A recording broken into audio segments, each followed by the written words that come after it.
ہمیشہ اچھا گمان رکھیں، کیونکہ گمان دل و دماغ پر چھا جاتا ہے اور پھر وہی سوچیں تخلیق ہوتی ہیں جس طرح کا گمان کیا جاتا ہے۔ جب تک تم اپنی قدر خود نہیں جانو گے تب تک کوئی تمہاری قدر نہیں کرے گا۔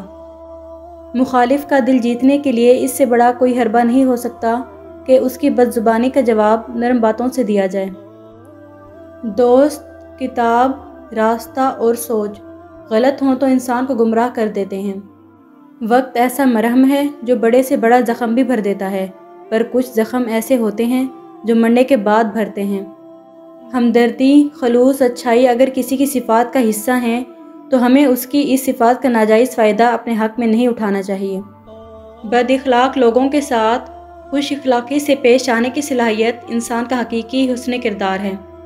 برے وقت کا ایک فائدہ ضرور ہے، اپنے پرائی کی پہچان ہو جاتی ہے۔ حلال کمائی انسان کھاتا ہے اور حرام کمائی انسان کو کھا جاتی ہے۔ اچھی بات اگر سخت اور ترش لہجے میں کہی جائے تو وہ اپنا اثر کھو دیتی ہے۔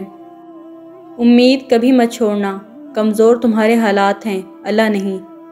رشتے پھولوں کی طرح ہوتے ہیں، اگر توجہ نہ دی جائے تو مرجھا جاتے ہیں۔ رویے دائمی ہوتے ہیں، صدیوں کے لیے اپنا اثر چھوڑ جاتے ہیں۔ تعلق کو مسلسل آزمانے سے تعلقات میں عیب نکل ہی آتے ہیں اور عیبوں سے کوئی بھی خالی نہیں۔ انسان کا نقصان مال اور جان کا چلا جانا نہیں، بلکہ انسان کا سب سے بڑا نقصان کسی کی نظر سے گر جانا ہے۔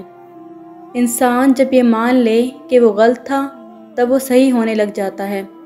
انسان کا اخلاق، زبان، سوچ اور ظرف بتا دیتا ہے کہ وہ ان پڑھ ہے، پڑھا لکھا ہے یا پڑھا لکھا جاہل ہے۔ عادتیں انسان کو بناتی اور بگاڑتی ہیں، اور عادتوں میں سب سے بہترین عادت خوش اخلاقی ہے۔ جو چیز اختیار سے باہر ہو اس کا فیصلہ وقت پر چھوڑ دو۔ جب آپ کو ہر شخص سے شکایت ہونے لگے تو دیکھ لیجئے کہ خرابی کہیں آپ ہی کے اندر تو نہیں۔